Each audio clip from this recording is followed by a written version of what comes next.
Oh, I caught you rubbing your eyes. I'm sorry. Do you want me to start again? No, you're okay. Okay. I took a picture. I was trying to take a picture of something, and I thought, man, I just always look tired. Well, welcome back, guys. We're going to talk to you about nature today and how we use nature in our school. Yeah, it'll be a good one. Right.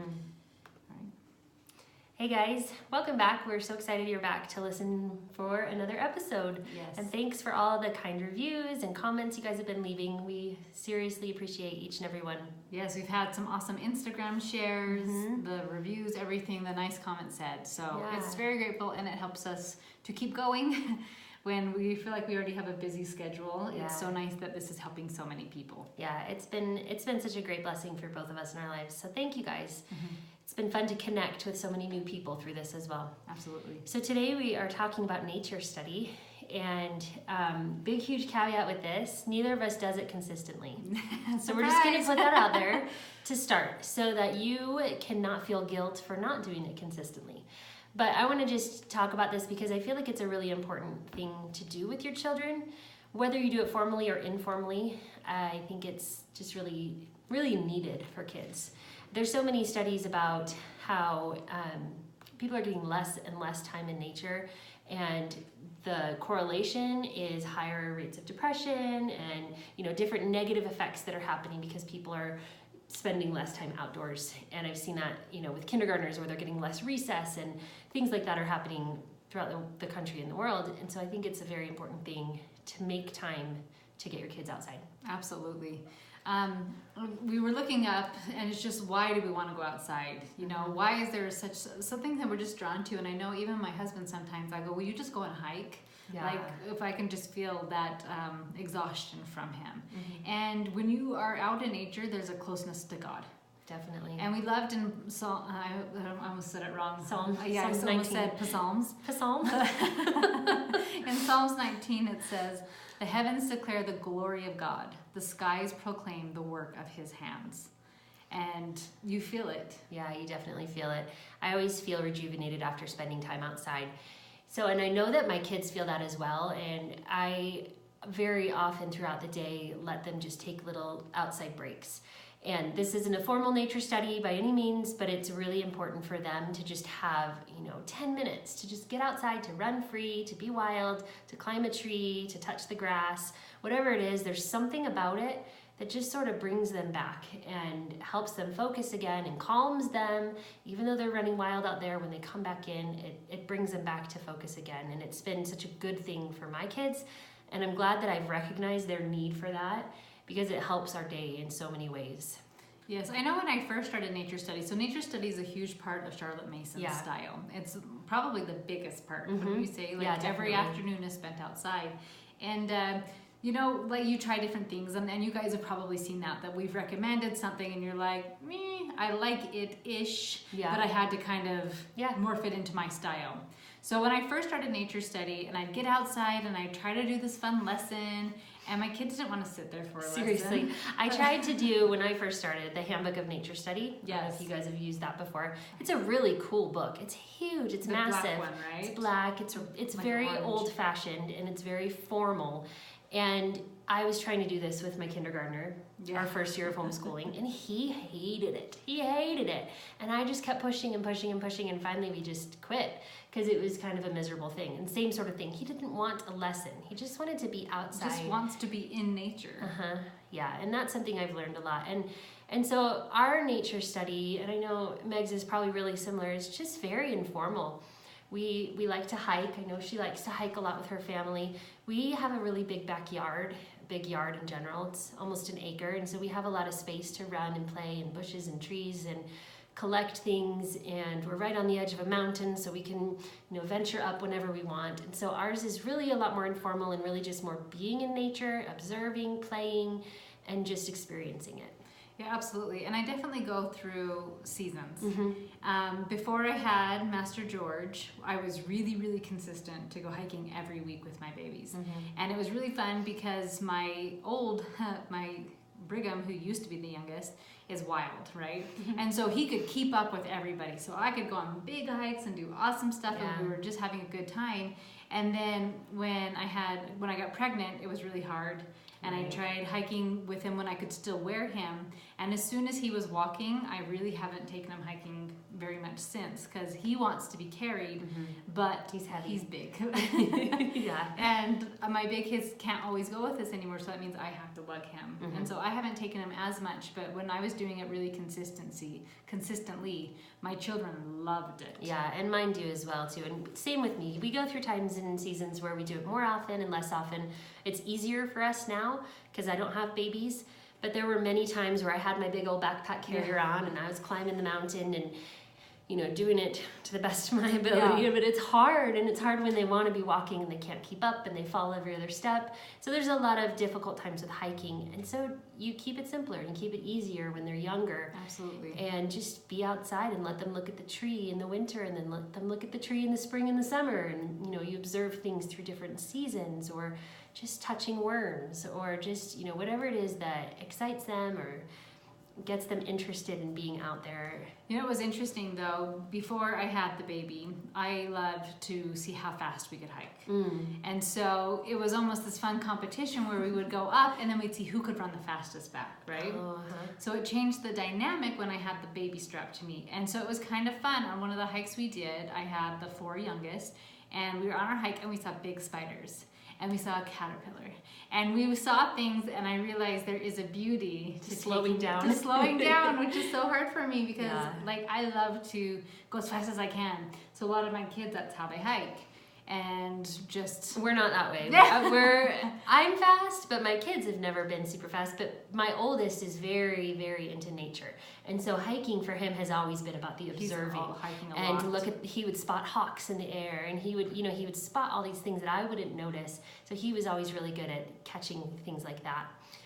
And either way is fun, and there's good things to both. Absolutely. But even in your own backyard, like Karen said, observing a tree and noticing the changes of it. And we both have these yards and lots of different types of trees. And so it's kind of fun to see, I know my mom's favorite tree in our yard is the paperbark maple. By the way, it's a beautiful tree. I highly recommend planting it. I have never seen another one, and I love it.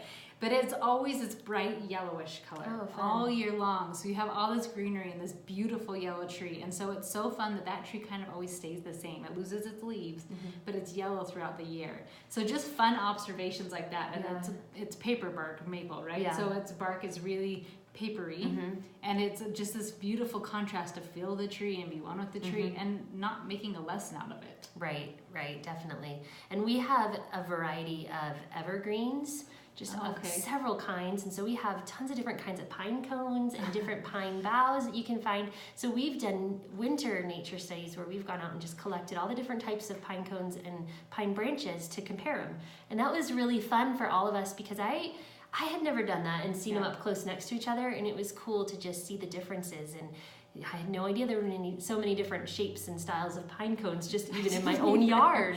And it was really fun for us. And the same thing, we'll sometimes go out and we'll do little leaf hunts where we'll collect different leaves and compare the different shapes of them or the different colors of them. And my kids love insects. They're always collecting bugs and different things like that. We have a lot of them in our yard. And so we do that often. Another fun one is stargazing. You can do that more in the winter more easily because it gets dark earlier. Oh, okay. I was like, at least for me, it's freezing. It's cold in the winter, but it gets dark at 5 o'clock, and so it's easier to do stargazing in the winter than in the summer, at least for me, because I don't want to stay up till 10 o'clock. Yeah, so true. And then I found a couple of good resources that I do like. There's The Good and the Beautiful has a nature study guide that we've been using for a couple of years, and it's really fun and really simple when you just want an idea for something, and you just open it up and it'll have little things, little activities or ideas for observing in nature, and sometimes there's little sketch areas and stuff.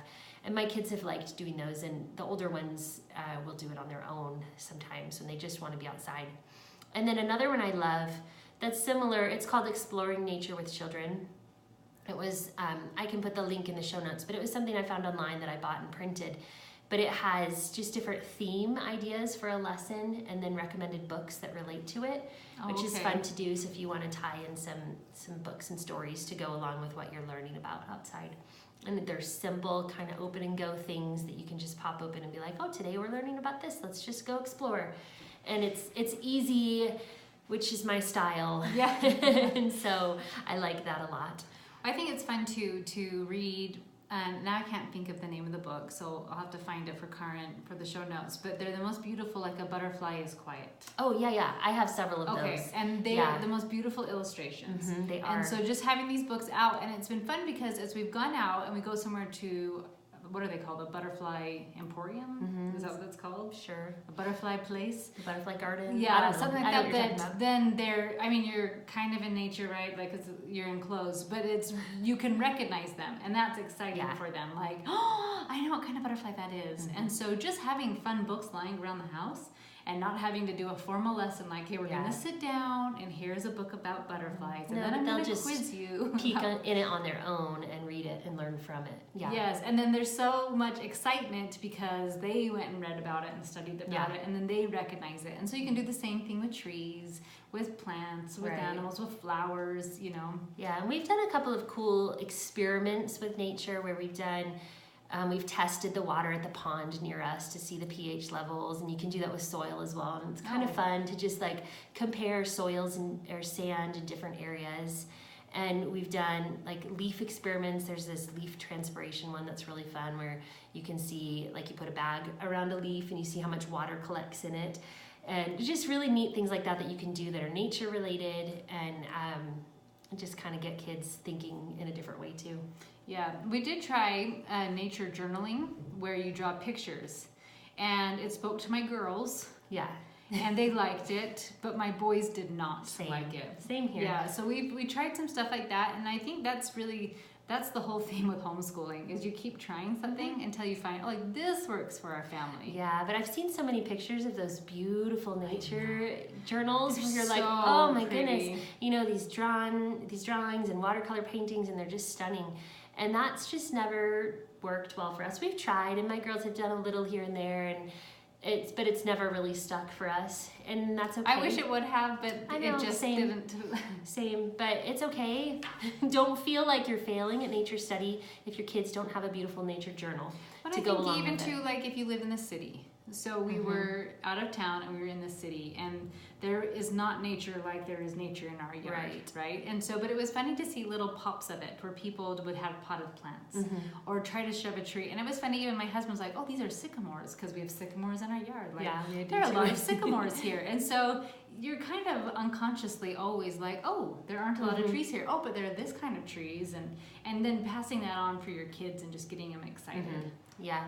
So a couple of book recommendations for you. We love the Burgess animal stories, and these are Thornton Burgess is the author of those, and he does such a great job of bringing nature to life in his stories. Is this Jenny Wren and all those books? Okay. Yes. We have those. They're so fun.